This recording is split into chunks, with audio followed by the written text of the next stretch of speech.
Salam sejahtera, terima kasih karena bersama dengan saya di Nazlin Unity Channel. Ini kejutan paling besar di dalam Parti Bersatu. Akhirnya, orang yang paling lancang berkata-kata di parlimen yang eh, pernah diberikan tindakan disiplin di parlimen, bahkan yang bertindak sering seperti hero, akhirnya menerima padah ataupun menerima balasan yang setimpal, kata netizen. Ini apabila Wan Faisal Wan Ismail Shah gagal merebut jawatan Ketua Bersatu Machang. Dengan kata lain, beliau ditolak oleh Parti Bersatu melalui undian tersebut.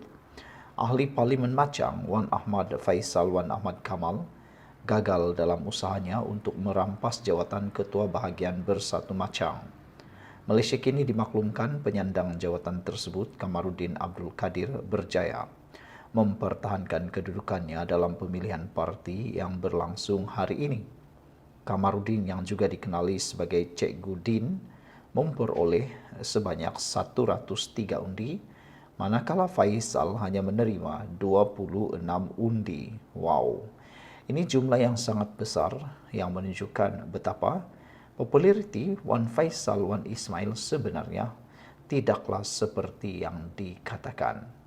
Popularitinya sangatlah teruk dan tidak mampu menyaiki langsung Cikgu Din.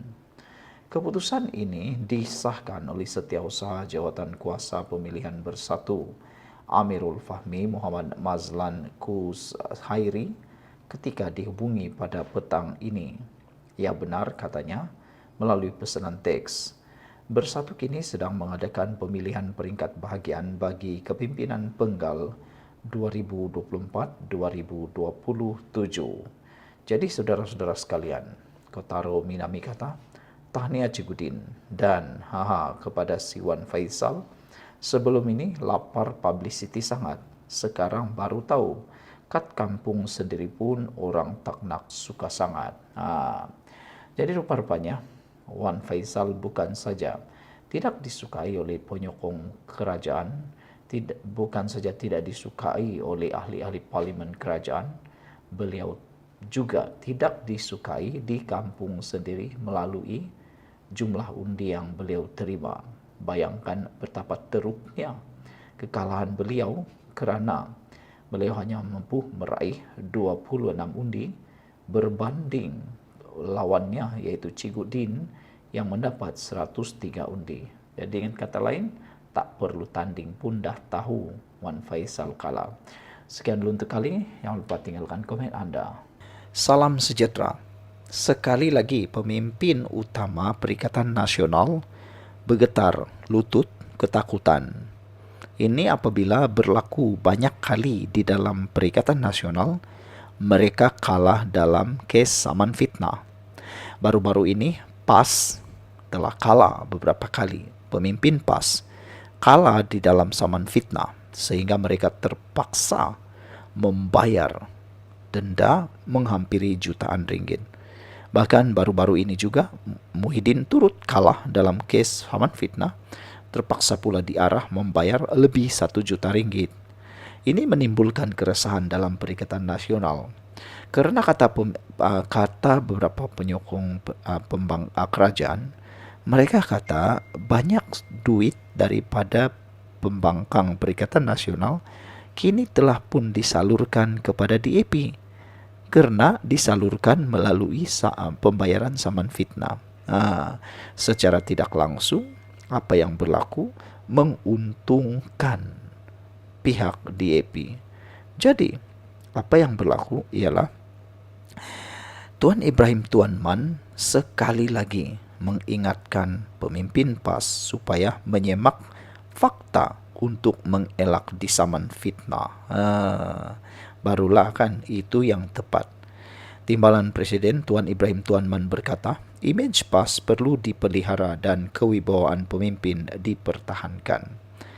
Apa pula imej nak dipelihara kalau orang yang kena saman fitnah itu terbukti saman fitnah, kalah dalam saman fitnah, terbukti bersalah memfitnah, Macam mana nak membantu memelihara image PAS dan memelihara kewibawaan pemimpin kalau pemimpin yang sah didapati memfitnah itu pula dibantu secara gotong royong dalam derma jihad membayar saman fitnah itu? Kata netizen, khususnya penyokong kerajaan, mereka kata kalau benar Tuan Ibrahim Tuan Man mahu image PAS dan kewibawaan pemimpin dipertahankan dan dipelihara, mereka sepatutnya apa?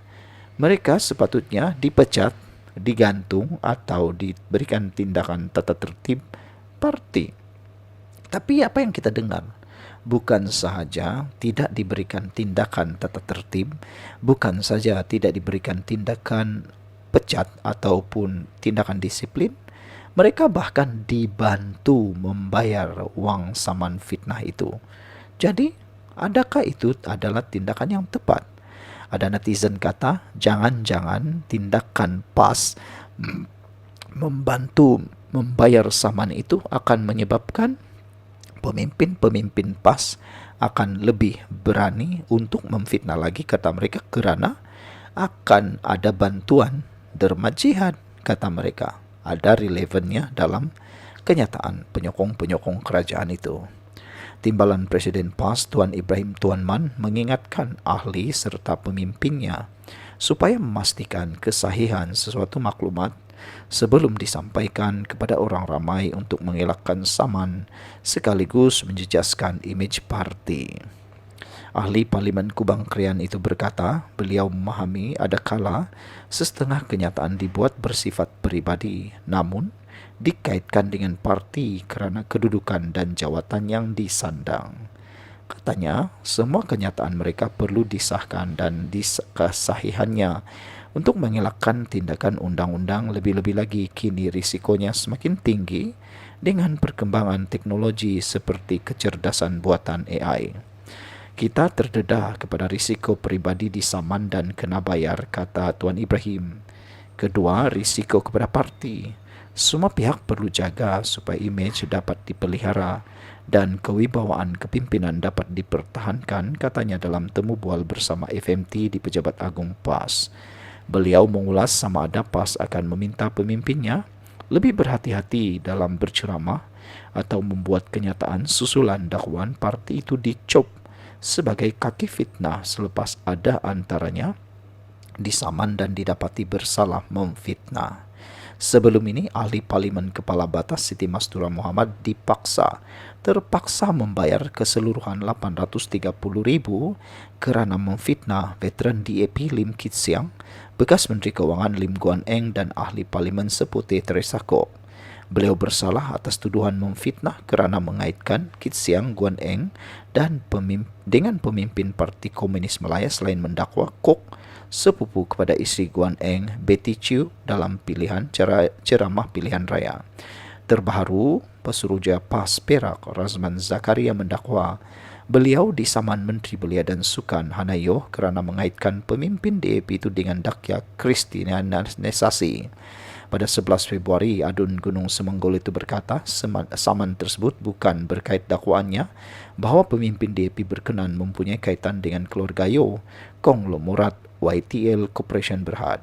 Bulan lalu, Yoh yang juga ahli Parlimen Segambut berkata beliau akan menyerahkan notis tuntutan kepada Razman yang mendakwanya mempunyai kaitan dengan keluarga Yoh dalam satu ceramah. Walaupun Razman memohon maaf atas dakwaannya bahawa beliau anak orang kaya dan anak perempuan YTL, Yoh berkata pemimpin PAS terbabit membuat tuduhan lain yang didakwa berunsur fitnah terhadapnya dalam ucapan sama. Sekian dulu untuk kali ini. Jangan lupa tinggalkan komen anda, tekan butang subscribe. Bye-bye.